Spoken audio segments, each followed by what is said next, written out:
Dizem que morrer congelado é como adormecer. Estão mentindo. É uma sensação de queimadura. É como se 1000 facas cortassem sua pele antes que a escuridão o levasse. Cassidy pensou que estava apenas salvando uma criança indefesa do gelado rio Chicago. Ela não sabia que o menino que se afogava nas águas escuras era o herdeiro da família criminosa Valente.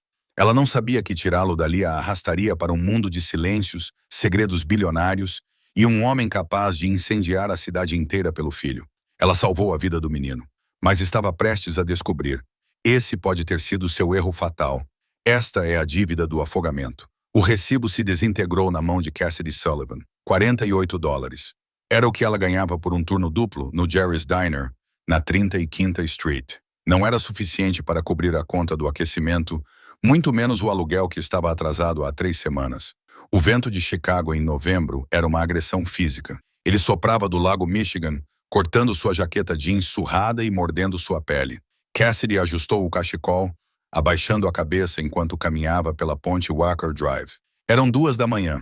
A cidade dormia, exceto pelo zumbido distante do tráfego na I-90 e pela sirene ocasional que uivava como um animal moribundo à distância. Ela parou por um momento, olhando por cima da grade para o rio Chicago. Parecia óleo preto agitando-se silenciosamente abaixo. Só uma chance, ela sussurrou, sua respiração saindo em uma nuvem branca. Eu só preciso de uma chance. Ela estava prestes a se virar quando ouviu. Não era um grito, era um respingo, pesado e artificial. Cassidy olhou atentamente para a escuridão abaixo. A orla do rio estava deserta, banhada pelo brilho amarelado das luzes da rua.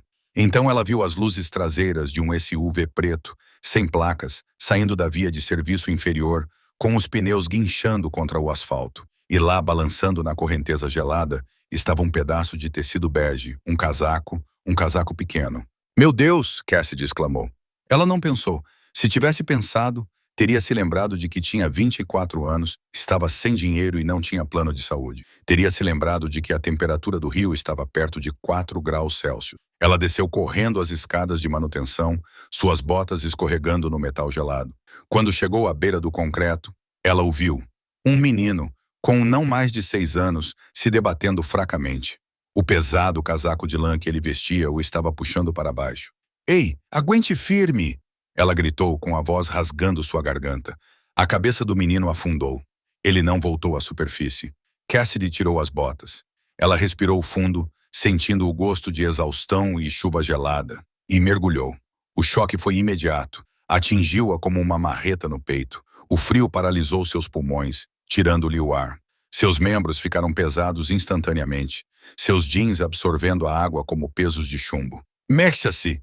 Gritou internamente. Mexa-se ou morra! Ela chutou para baixo, os olhos ardendo na sujeira turva. Ela tateou cegamente no escuro, até que seus dedos tocaram algo macio de lã. Ela agarrou a gola do casaco e chutou em direção à superfície. Seus pulmões estavam queimando, gritando por oxigênio. Eles romperam a superfície e Cassidy ofegou, sugando o ar que parecia vidro quebrado. O menino estava mole em seus braços. Não, não, não, ela repetia, arrastando-o em direção ao aterro de concreto. Ela o puxou para cima do pavimento gelado, arranhando as palmas das mãos. Ela se arrastou atrás dele, desabando ao lado de seu pequeno corpo. Ele estava pálido, com os lábios azuis. Parecia uma boneca de porcelana, quebrada e descartada. Ela imediatamente começou a RCP. Vamos! Ela disse com força, pressionando seu pequeno peito. Não faça isso. Não morra. 1, 2, 3, 4. Nada. 1, 2, 3, 4. Ela beliscou o nariz dele e soprou em sua boca. O gosto de água do rio e cobre encheu seus sentidos. Respire. Respire.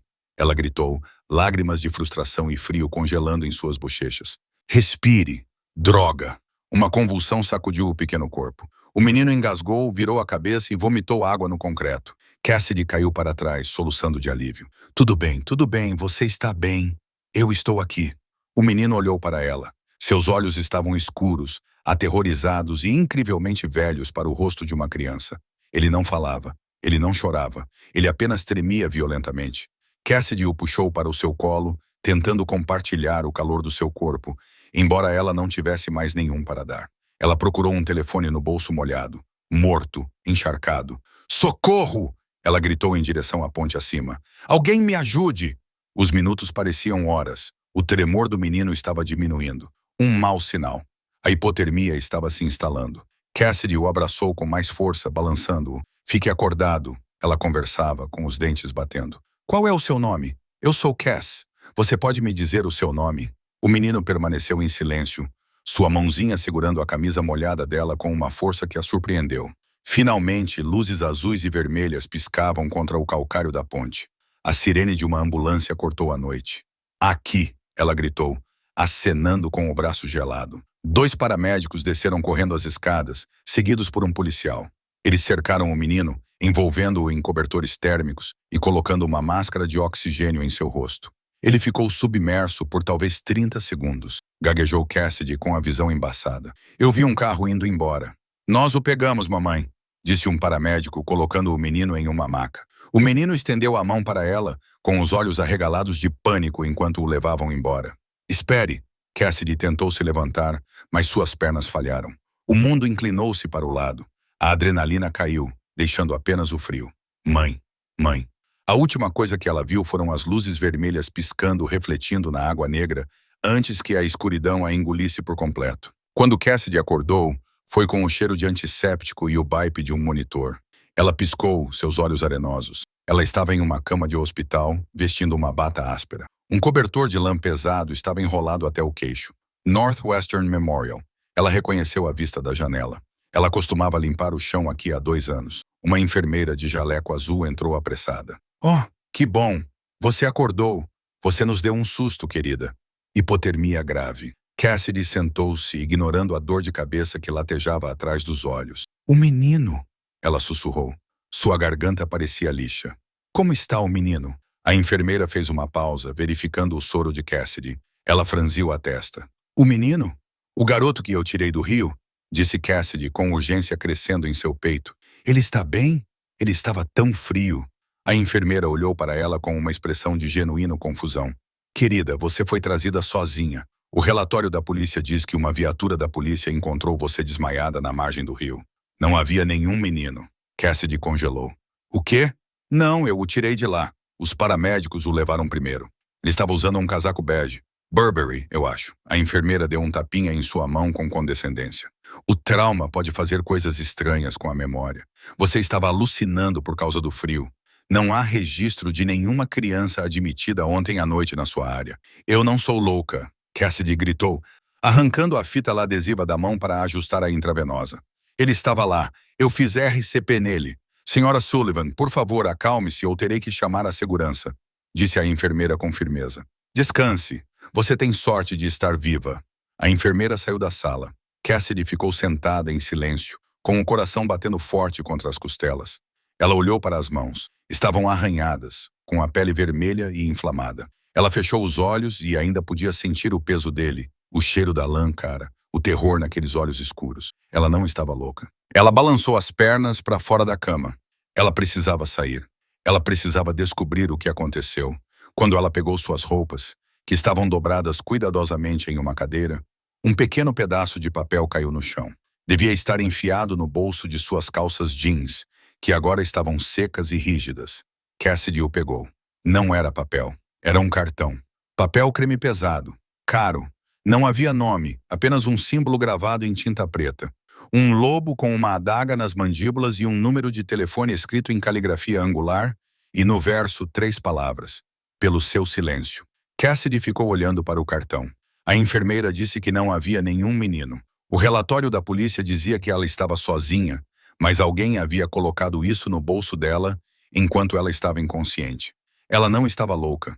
Ela havia salvado alguém importante.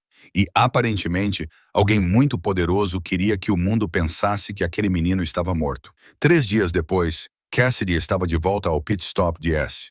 Ela não havia ligado para o número. Ela havia enfiado o cartão em uma caixa de joias, uma velha caixa de charutos debaixo da cama, e tentado esquecê-lo. Mas sua vida tinha um jeito de não deixá-la esquecer as coisas. Cass, a mesa 4 precisa de mais café. E pare de sonhar acordada, gritou S da janela da cozinha. S era um homem suado que cheirava a cebola e gordura velha. Já estou indo, murmurou Cassidy, pegando a cafeteira. Ela sentia como se estivesse sendo observada. Sentia isso desde que saiu do hospital. Uma sensação de formigamento na nuca.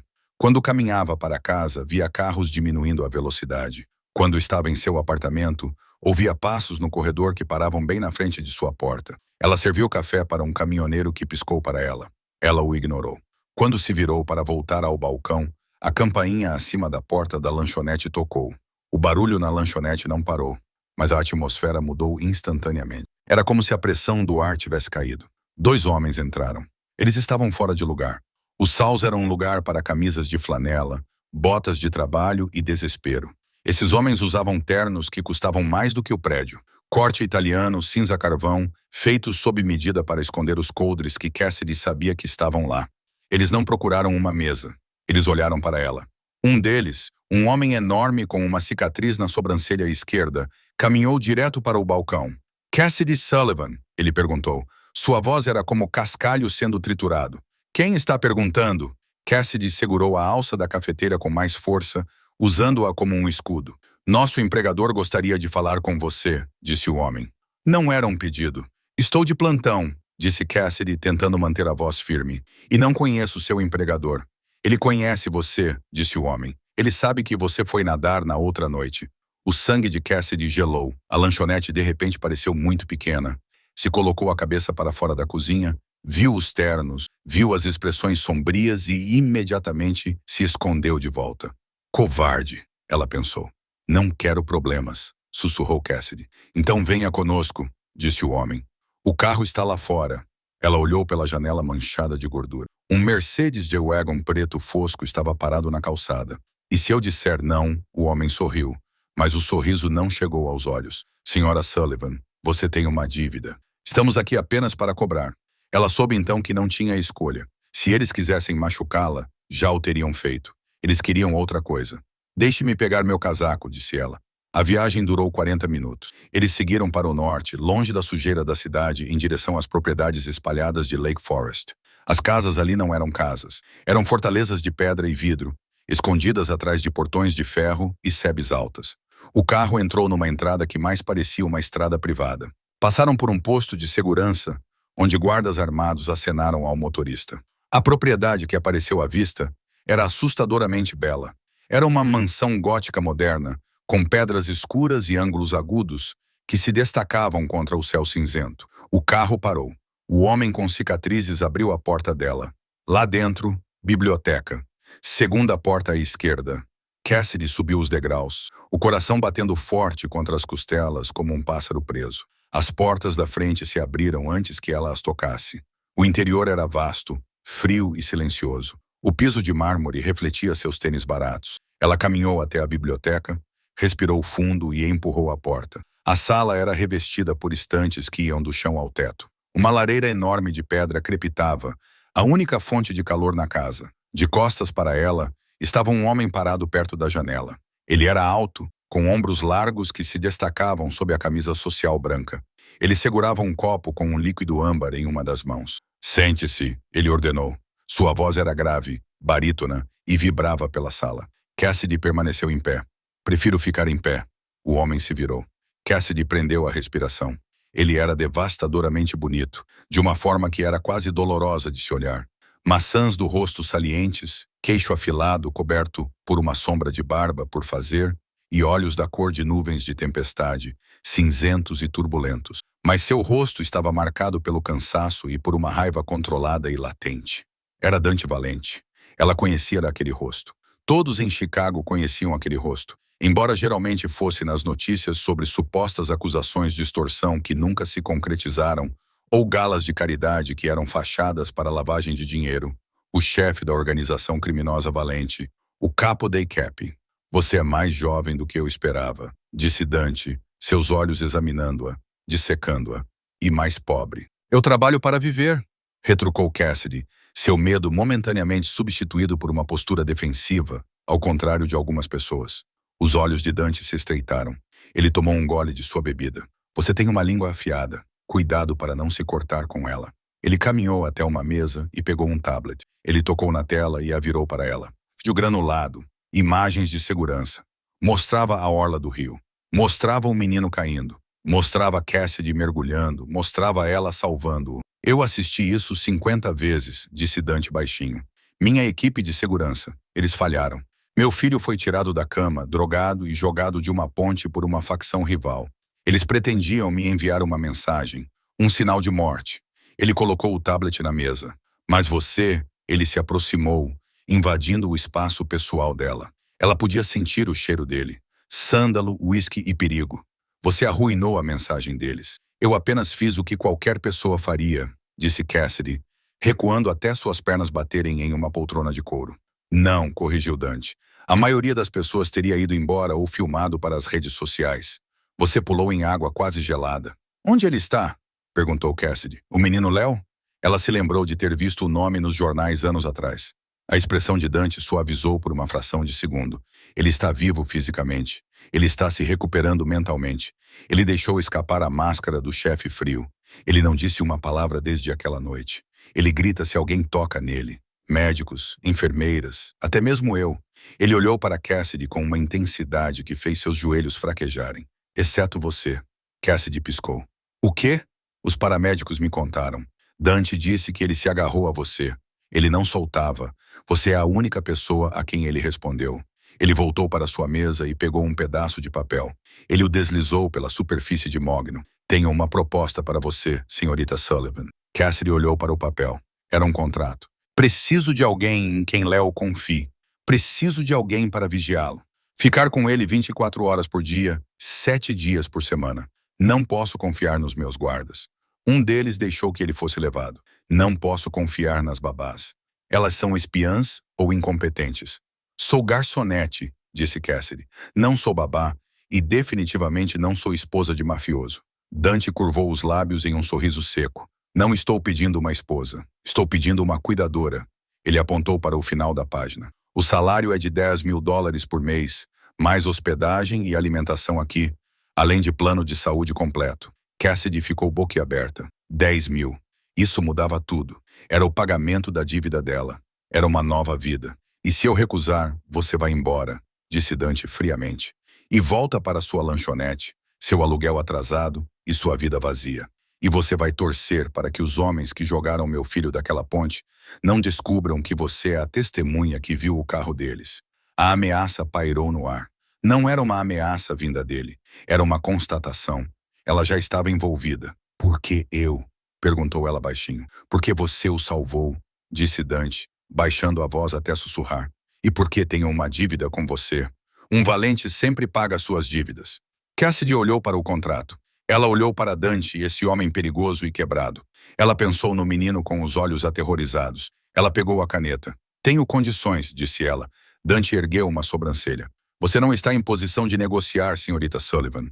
Não quero armas perto do menino, disse ela com firmeza. E quero poder sair da propriedade nos fins de semana. Dante a estudou por um longo momento. Então ele acenou com a cabeça uma vez. Concordo. Cassidy assinou seu nome. Bem-vinda à família Cassidy, disse Dante. A maneira como ele disse o nome dela, como se fosse um segredo que ele guardava, causou um arrepio em sua espinha. Agora venha. Léo está esperando. A propriedade Valência era linda, mas era um túmulo. Essa foi a primeira avaliação de Cassidy após 48 horas dentro das paredes. O piso era de mármore, que gelava seus pés através das meias. O silêncio era pesado, quebrado apenas pelo tic-tac rítmico dos relógios de pêndulo que custavam mais do que todos os ganhos de sua vida. Seu quarto era adjacente à suíte de Léo. Era luxuoso. Uma cama com dossel, lençóis de seda, um banheiro com uma banheira do tamanho de uma piscina. Mas as janelas eram feitas de vidro à prova de balas, e a porta trancava tanto por fora quanto por dentro. Ela não era uma hóspede. Era uma prisioneira bem paga. Cassidy ficou parada na porta do quarto de Léo. O menino estava sentado no chão, cercado por brinquedos intocados, conjuntos de Lego, carros com controle remoto, tablets. Ele estava olhando para a parede, balançando levemente para frente e para trás. Ei, Léo, disse Cassidy suavemente, sentando-se no tapete a alguns metros de distância. Ela não o incomodava. Aprendeu isso rapidamente. Se ela se aproximasse demais, ele recuava. Léo não olhou para ela. Trouxe uma coisa para você, ela sussurrou. Ela enfiou a mão no bolso e tirou um objeto pequeno e barato de plástico. Era um fidget spinner, verde neon brilhante. Parecia ridículo contra o tapete persa. Encontrei na minha bolsa. Usava para me ajudar a pensar quando o restaurante ficava barulhento. Ela o girou. O som rompeu o silêncio. Léo parou de balançar. Seus olhos escuros se voltaram para o borrão verde giratório. Você pode experimentar, disse ela, deslizando-o pelo chão. Ele ficou olhando até que parasse de girar. Então, com a mão trêmula, ele estendeu a mão. Ele o girou. Ele girou novamente. Um suspiro de alívio, quase imperceptível, escapou dele. Senhora Sullivan. Cassidy deu um pulo.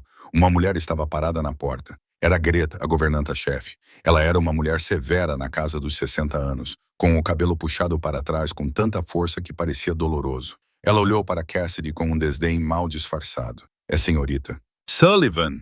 Cassidy corrigiu, levantando-se. O senhor Valente solicita sua presença na sala de jantar. O jantar está servido, disse Greta com rigidez. Lou vai comer no quarto dele, como de costume. Não, disse Cassidy. Greta piscou. Com licença. Leo vai comer com o pai dele, disse Cassidy, surpreendendo-se com sua própria ousadia. Ele está apavorado, Greta. Isolá-lo não está ajudando. Ele precisa saber que está seguro. O senhor Valente prefere. Não me importo com o que ele prefere. Eu sou a cuidadora. Cassidy caminhou até Leo e estendeu a mão. Leo com fome. O menino olhou para a mão dela, depois para a porta, então lentamente se levantou e segurou o dedo mindinho dela. A boca de Greta formou uma linha fina, mas ela se afastou. A sala de jantar era um salão cavernoso com uma mesa comprida o suficiente para acomodar 20 pessoas. Dante sentou-se à cabeceira, com uma taça de vinho tinto à sua frente, lendo um dossiê. Ele ergueu os olhos quando eles entraram, seus olhos cinzentos se arregalando ligeiramente ao ver seu filho. Ele vai comer conosco, anunciou Cassidy, puxando uma pesada cadeira de carvalho para Leo, bem ao lado de Dante, não na extremidade oposta. Dante olhou para Cassidy, depois para o menino apavorado. Ele fechou lentamente o dossiê. Muito bem. A refeição foi insuportável. Os empregados colocaram pratos de pato assado e risoto de trufas na frente deles. O silêncio era sufocante. Dante comeu com precisão mecânica. Leo beliscava a comida, seus olhos percorrendo a sala. Então Cassidy disse, sua voz ecoando alto demais. Alguém quer falar sobre como os Bears estão jogando? Dante parou de mastigar. Ele olhou para ela como se ela tivesse acabado de falar uma língua estrangeira. Eu não acompanho futebol. Claro, é verdade. Muito ocupado governando o submundo. Ela murmurou baixinho, tomando um gole de água. Eu ouvi isso, disse Dante, embora um toque de diversão aparecesse no canto de sua boca. De repente, um barulho alto ecoou pela sala. Lau havia deixado cair o garfo. Ele congelou, com os olhos arregalados. Olhou para Dante, aterrorizado, esperando punição. Dante suspirou, um som pesado e cansado. É só um garfo, Léo. Pega-o. Mas Léo não se mexeu. Começou a hiperventilar.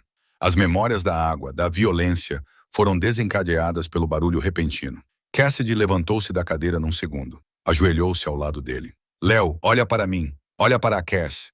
Você está seguro. Você está na cozinha. Sem água, só ar. Léo agarrou os ombros dela, enterrando o rosto em seu pescoço. E então ele falou. Frio. Ele sussurrou. Sua voz estava rouca, quebrada. Papai. Frio. Dante congelou. Sua taça de vinho pairou a meio caminho da boca. E olhou para o filho que se agarrava à empregada. Ele falou. Dante sussurrou. Cassidy esfregou as costas de Léo. Sim, ele sussurrou. Ela olhou para Dante, seus olhos azuis ferozes e protetores. Ele não está quebrado, Dante. Ele só está congelando. E esta casa é o lugar mais frio da terra. Dante colocou a taça na mesa. A força com que a colocou quase quebrou a haste. Ele olhou para a mulher ajoelhada no chão, segurando seu legado nos braços, desafiando-o em sua própria casa. Então aqueça-o, Cassidy, disse ele com voz baixa e intensa. É por isso que você está aqui. 2 semanas se passaram. O Thor, como Cassidy o chamava, estava lento, melhorando principalmente porque Cassidy começou a ler para ele à noite. Quadrinhos baratos que ela encomendou online fazendo vozes diferentes para os heróis e vilões. Mas enquanto Léo estava melhorando, a atmosfera na casa estava se deteriorando. Cassidy sentia olhos constantemente sobre ela, mas não eram os olhos de Dante. Os olhos dele eram intensos, calculistas, mas não maliciosos. Esses eram diferentes. Era a equipe de segurança, especificamente Rocco, o chefe de segurança. Rocco era um homem robusto que tratava Cassidy como um risco à segurança. Ele revistava suas bolsas quando ela entrava do jardim. Ele monitorava suas ligações para a mãe. Numa terça-feira chuvosa, Cassidy estava limpando o quarto do bebê. Leo estava em terapia com um psicólogo infantil que Dante trouxera de Zurique. Cassidy estava recolhendo os blocos de Lego quando percebeu algo estranho no ursinho de pelúcia favorito de Leo. Era um ursinho vintage, gasto nas costuras, mas havia uma nova linha de costura nas costas, escondida sob o colete. Ela franziu a testa, pegou-o e apertou-o. Havia algo duro dentro, não era enchimento. Ela encontrou uma tesoura de unha e cuidadosamente cortou o fio. Ela enfiou os dedos no pelúcia e tirou um pequeno disco preto, um microfone e um dispositivo de escuta. Seu coração batia forte contra as costelas. Ela sabia o suficiente dos filmes e da vibração desta casa para saber que não era um monitor de bebê. Ela não correu para Rocco. Se havia um microfone no quarto do bebê, a segurança havia falhado, ou eles estavam envolvidos. Ela foi direto para o escritório de Dante. Os guardas na porta tentaram impedi-la. Senhora Sullivan, o Sr. Valente está em uma reunião. Não me importa. Cassidy empurrou-os e abriu as portas duplas. Dante estava atrás de sua mesa, ladeado por 2 inquilinos. Ele olhou para cima, com fúria nos olhos pela interrupção. Cassidy, é melhor que seja uma questão de vida ou morte. Pode ser, disse ela. Ela caminhou até a mesa dele e jogou o disco preto sobre a madeira de mogno. Encontrei isso no urso do Léo. A sala ficou em silêncio sepulcral.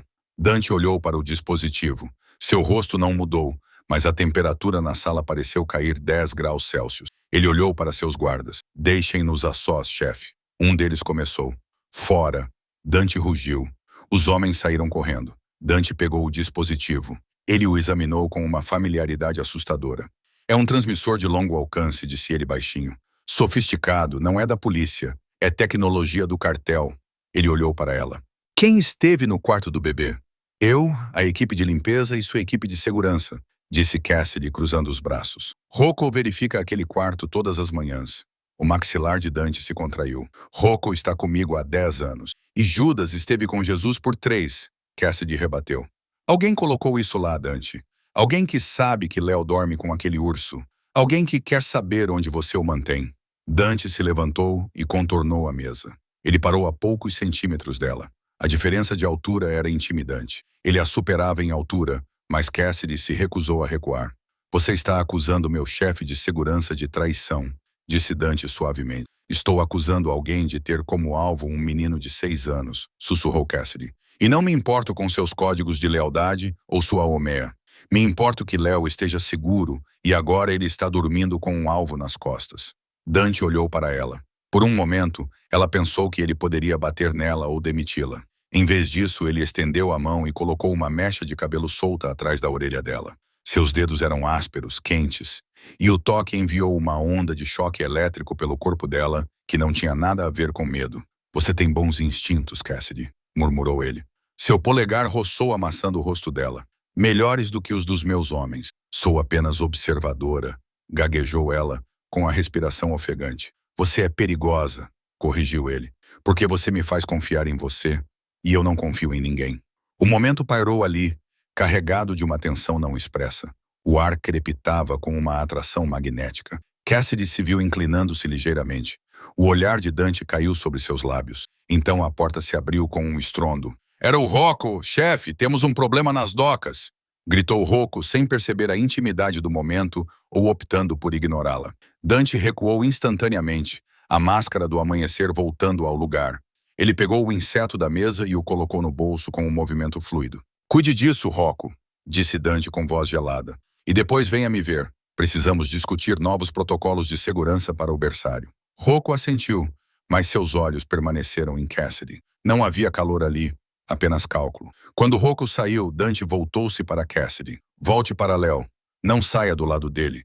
Não coma nada que não tenha sido preparado pessoalmente pela Greta. Você entende, Dante? Perguntou Cassidy com a voz ligeiramente trêmula. O que você vai fazer?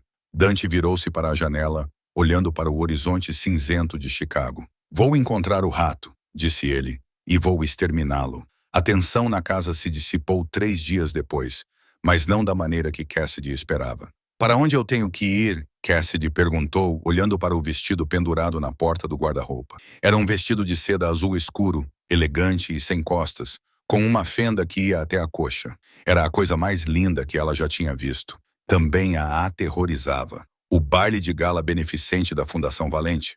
Dante disse, encostado na moldura da porta, ajustando os botões de punho. Ele usava um smoking que lhe caía como uma segunda pele. Parecia o James Bond. Se o James Bond fosse um criminoso implacável. Não posso ir a um baile, disse Dante. Não sei qual garfo usar. Sou uma garçonete do sul. Você é a guardiã do Léo, disse Dante. E o Léo precisa aparecer. Circulam rumores de que ele está com morte cerebral ou aleijado. Nossos inimigos sentem o cheiro de sangue na água. Precisamos mostrar a eles que ele é forte, que nós somos fortes. Então sou um adereço? Perguntou Cassidy, sentindo uma pontada de dor. Não, Dante caminhou até ela. Ele pegou o cabide da mão dela. Você é o escudo dele. Ele não entrará naquela sala sem você. Ele deixou isso bem claro. Cassidy suspirou. Ela olhou para o vestido. Eu tenho que usar salto alto? Idealmente, o baile de gala foi realizado no grande salão de baile do Palmer House Hotel. Era um mar de diamantes, smokings e sorrisos falsos. Cassidy se sentia uma impostora. O vestido caía perfeitamente.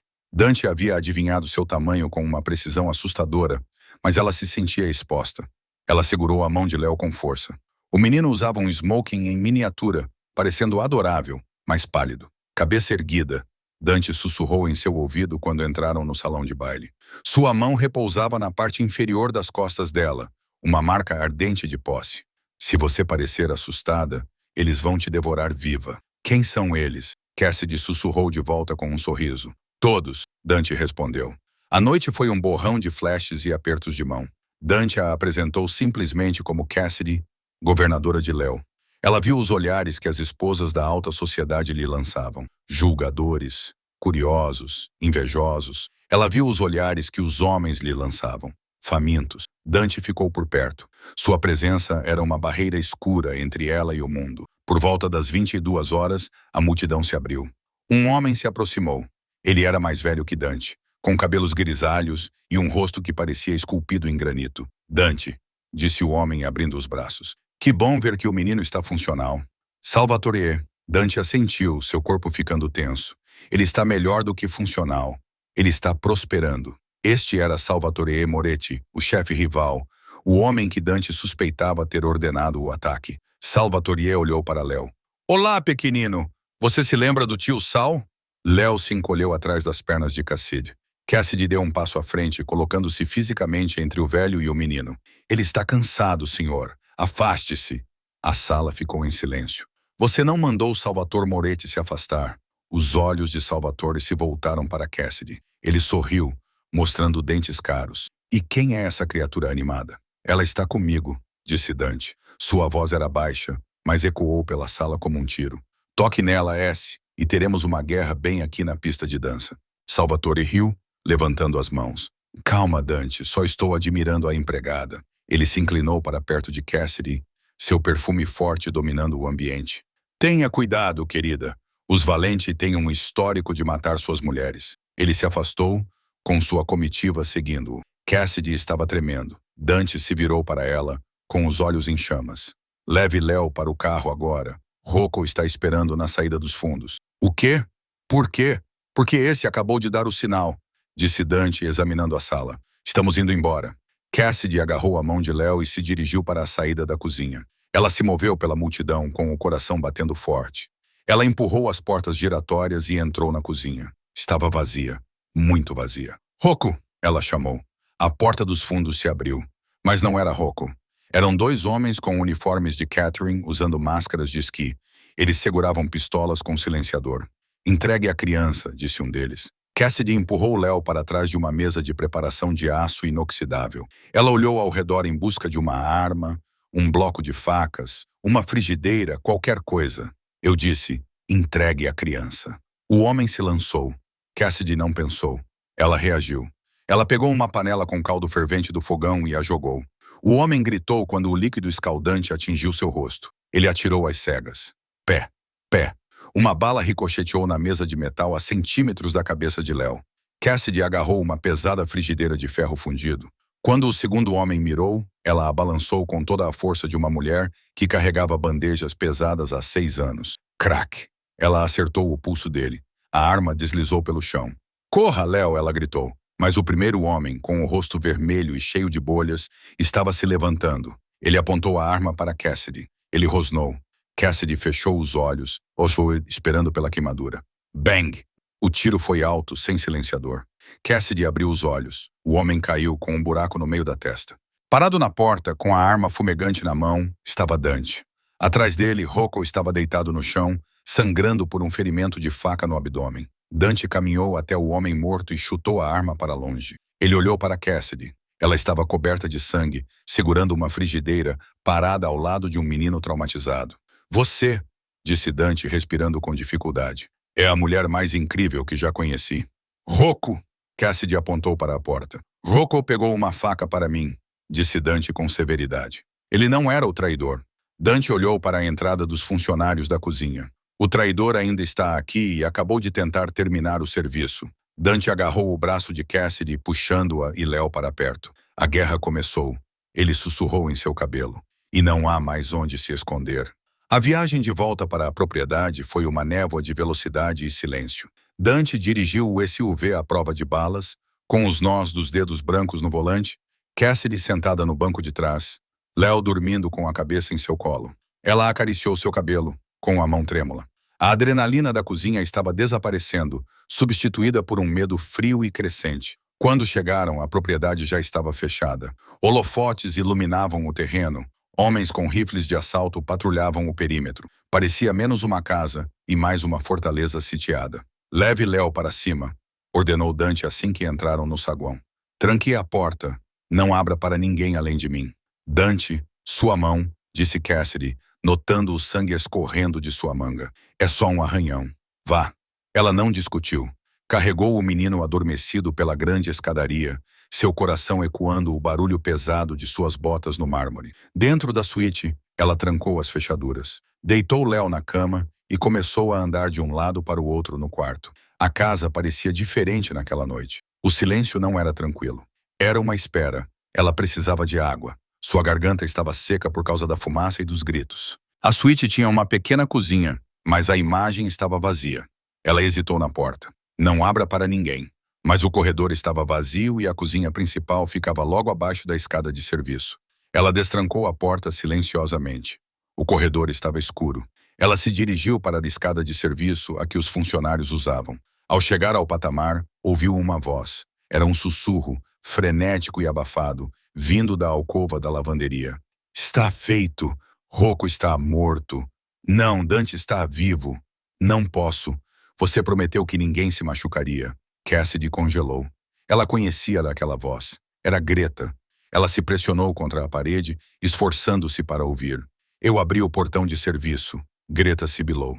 O código é 7734. Sim, as câmeras estão em loop. Por favor, não machuque meu neto. Você disse que o deixaria ir se eu colocasse o microfone. A mão de Cassidy voou para sua boca.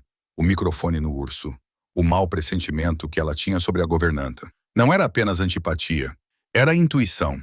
Greta não era uma mente brilhante. Ela era uma avó sendo chantageada.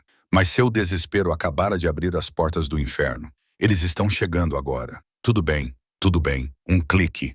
A ligação terminou. Cassidy não se retirou para o quarto. Não havia tempo. Se o portão de serviço estava aberto, os homens de Salvatore já estavam no terreno. Os guardas no portão da frente estavam olhando para o lado errado. Ela se virou e correu, não para Léo, mas para Dante. Ela invadiu o escritório dele. Ele estava costurando o próprio braço com uma garrafa de uísque aberta sobre a mesa. Ele olhou para cima, estreitando os olhos perigosamente. Eu disse para você ficar. Greta! Cassidy ofegou. É a Greta. Ela abriu o portão de serviço. Eles estão aqui. Dante não perguntou. Tem certeza? Ele não perdeu um segundo. Ele pegou uma pistola pesada da mesa e apertou um botão vermelho na parede. Uma sirene começou a soar por toda a casa. Um som baixo e triste. Pegue Léo, disse ele com a voz calma, assustadoramente firme. Vá para a sala de pânico no porão. Não pare. Bateu. O som veio do andar de baixo. Tiros quebrando vidros. Tarde demais, resmungou Dante. Ele engatilhou a arma. Eles estão dentro. Ele olhou para Cassidy. Pela primeira vez, ela viu medo nos olhos do demônio de Chicago. Não por ele, mas por ela. Fique atrás de mim, ordenou ele. Se eu cair, pegue a arma e atire em qualquer coisa que não seja eu ou Léo. Você consegue fazer isso? Cassidy pensou no menino no andar de cima. Ela pensou no homem parado na sua frente, sangrando por sua família. Sim, ela disse. Eles se moveram para o corredor. Era um caos. As luzes haviam sido cortadas. O corredor era iluminado apenas pelos flashes dos tiros que irrompiam do saguão abaixo. Leo! Cassidy gritou, correndo em direção ao quarto. Ela chegou à porta. Foi um choque. Seu sangue gelou. Ela havia trancado a porta. Lee! Ela invadiu o quarto. A cama estava vazia. A janela estava aberta. O vento frio de novembro agitava as cortinas. Ela correu para a janela. Uma escada estava encostada no parapeito. Lá embaixo, no gramado, ela viu duas silhuetas escuras arrastando uma pequena figura que se debatia em direção à árvore. Dante! Ela gritou, sua voz rasgada pelo pânico. Eles o pegaram. Estão levando-o para o rio. Dante apareceu ao lado dela. Ele olhou pela janela, viu as figuras e seu rosto ficou em branco. Era um olhar de pura e genuína morte. Fique aqui, disse ele. Não, Cassidy agarrou seu braço. Eu sei nadar. Você não pode alcançá-los na água. Dante olhou para ela. Ele viu o fogo em seus olhos. A garçonete tinha desaparecido. A sobrevivente permaneceu. Vá, disse ele. Eles não usaram as escadas. Saíram pela janela, descendo pela escada que os sequestradores haviam usado. Chegaram à grama correndo. Tiros foram disparados ao redor deles. Dante revidou, derrubando um homem que saiu das sombras. Cassidy não vacilou. Ela manteve os olhos no pequeno casaco bege, desaparecendo na floresta escura perto da margem do rio. Eles estavam indo para a casa do barco. Salvatore não estava apenas sequestrando Léo. Ele iria terminar o que começou. Ele iria afogar o ar onde o rio falhou da primeira vez. Cubra-me, gritou Dante. Ele saiu do esconderijo, atraindo o fogo de 3 homens que guardavam o caminho. Cassidy aproveitou a distração. Ela se abaixou sob os galhos baixos dos salgueiros chorões, correndo em direção à água. Seus pulmões ardiam, suas pernas gritavam, mas ela não diminuiu o ritmo. Ela chegou ao barracão de barcos no momento em que o motor de uma lancha rugiu. A lancha estava solta, afastando-se do cais. Na popa, um homem enorme segurava Léo pelo pescoço. Ao leme estava o próprio Salvatore Moretti, rindo ao vento. Muito devagar, querida. Salvatore gritou por cima do rugido do motor. Cassidy ficou na beira do cais. O barco estava a 3 metros de distância. 4,5 metros. Ela não pensou no frio. Ela não pensou nas balas. Ela correu. Ela chegou ao fim do cais de madeira e se lançou no ar. Foi um salto desesperado e impossível. Seus dedos se agarraram ao casco de fibra de vidro escorregadio do barco. Ela bateu na lateral, suas costelas rachando contra a grade, mas ela se segurou. Ela se arrastou pela borda, ofegante. O que diabos? O guarda que segurava Léo se virou. Cassidy não tinha uma arma. Ela tinha raiva. Ela chutou o joelho do guarda com força. A articulação estalou com um som repugnante. O homem gritou e soltou Léo. Abaixe-se, Léo! Gritou Cassidy. O menino se escondeu debaixo do painel. Salvatore abandonou o leme, tirando um revólver banhado a ouro do paletó. Sua ratinha persistente. O barco deu uma guinada brusca, tirando Cassidy do equilíbrio. Ela deslizou pelo convés molhado. Salvatore apontou a arma para o peito dela. Clique! Falha! Cassidy se atirou para uma pistola de sinalização montada na parede do barco. Ela a arrancou. Salvatore consertou o engasgo e levantou a arma novamente. Adeus, garçonete! Cassidy não mirou nele. Ela mirou na pilha de galões de combustível sobressalentes empilhados no canto atrás dele. Ela puxou o gatilho.